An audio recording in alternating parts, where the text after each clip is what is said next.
sining at panalangin sa obra ng 25 Filipino artist. Muling isinalaysay ang sakripisyo ni Hesukristo para sa sangkatauhan. Silipin natin ang mga kaganapan kamakailan sa isang Lenten art exhibition. Panoorin po natin ito.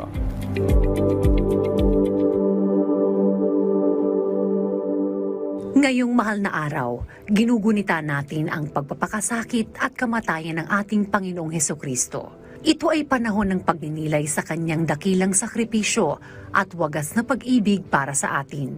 Sa ganitong okasyon, ang sining ay nagiging daan upang ipakita ang pananampalataya at damdamin ng bawat Filipino artist.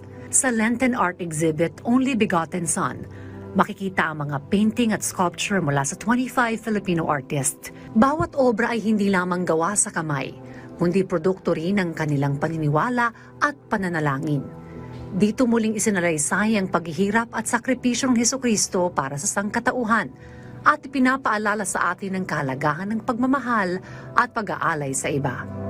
Makita nila yung iba't ibang klase po ng mga imahe, katulad po ng The Last Supper. At saka yung naiguhit dito lang po makita sa sanctuary po.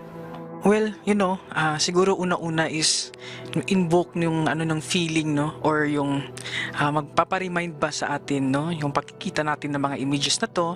It reminds us that the Lord, no, suffered sa ating Holy Week.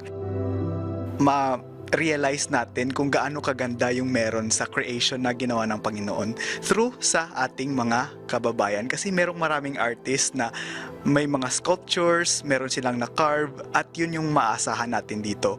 Marami sa mga gawa ay hango sa Stations of the Cross o Via Crucis na naglalarawan ng 14 na mahalagang sandali bago ang kanyang kamatayan sa krus. Sa loob ng maraming siglo, nagmumuni-muni ang mga mananampalataya sa bawat eksena bilang paggunita sa kanyang sakripisyo. Sa exhibit na ito, ang parehong damdaming iyon ay naipapahayag sa anyo ng sining, nag-aanyaya sa bawat manonood na magpahalaga at magdasal. Ang pinaka na-experience pagpasok pa lang dito po sa exhibit, it's really an eye-opening experience. Kasi kumbaga nakita rin natin as Catholics, it is really an experience na kailangan maranasan rin ng Katoliko. Maalala ko yung mga sacrifices ni Jesus, kung paano niya tayo tinubos sa mga kasalanan natin. Libre at bukas sa publikong exhibit.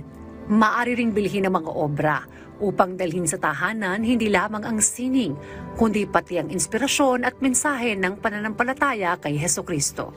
Sa bawat guhit, kulay at ukit, nadarama ang lalim ng sakripisyo at pagmamahal.